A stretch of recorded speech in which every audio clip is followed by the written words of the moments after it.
Assalamualaikum warahmatullahi wabarakatuh.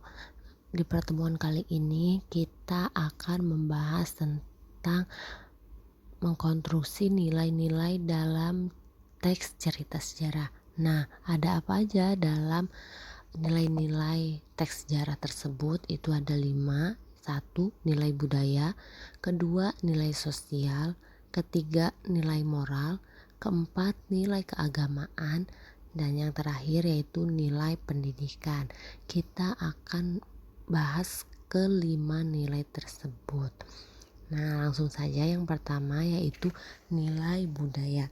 Nilai budaya adalah nilai yang berkaitan dengan kebiasaan, adat istiadat, dan nilai ini muncul dari hasil karya pemikiran masyarakat, hasil karya manusia. Nah, nilai budaya ini merupakan konsep hidup yang lahir dari pemikiran masyarakat mengenai sesuatu yang dianggap bernilai, beradab, bermartabat, dan sesuai dengan budaya yang ada di masyarakat tersebut atau yang ada di daerah tersebut. Nah, contohnya misal ada kampung yang sering merayakan Isra Mi'raj atau Maulid Nabi dengan keliling kampung menggunakan obor. Nah, itu bisa disebut nilai budaya atau nilai kebiasaan. Nah, begitu contohnya. Selanjutnya, yang kedua yaitu nilai sosial. Nilai sosial yaitu nilai yang berkaitan perilaku atau interaksi antar manusia dalam kehidupan sehari-hari. Nah, nilai sosial ini dibedakan menjadi 2. Yang pertama, nilai sosial kasih sayang, dan yang kedua, nilai sosial tanggung jawab. Nilai sosial kasih sayang itu ditandai oleh perilaku manusia sebagai makhluk sosial, memiliki rasa peduli, rasa setia kawan, rasa simpati terhadap sesama, atau yang memiliki rasa tolong menolong. Nilai sosial tanggung jawab.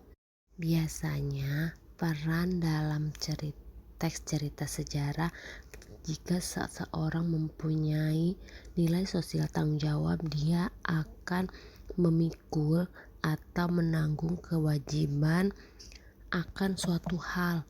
Dia merasa bertanggung jawab, dia merasa harus menyelesaikan sesuatu. Yang ketiga yaitu nilai moral. Nah, nilai moral ini kaitan dengan tingkah laku tokoh atau tingkah laku masyarakat di dalam teks cerita sejarah tersebut, yang atau berkaitan dengan perilaku atau perbuatan baik dan buruk para tokoh dalam cerita tersebut. Nah, biasanya perilaku tokoh tersebut bisa menjadi contoh yang baik dan menjadi pelajaran untuk si pembaca. Contohnya, jika dia mempunyai perilaku baik, itu bisa kita contoh atau bisa pembaca terapkan di dalam kehidupan sehari-hari.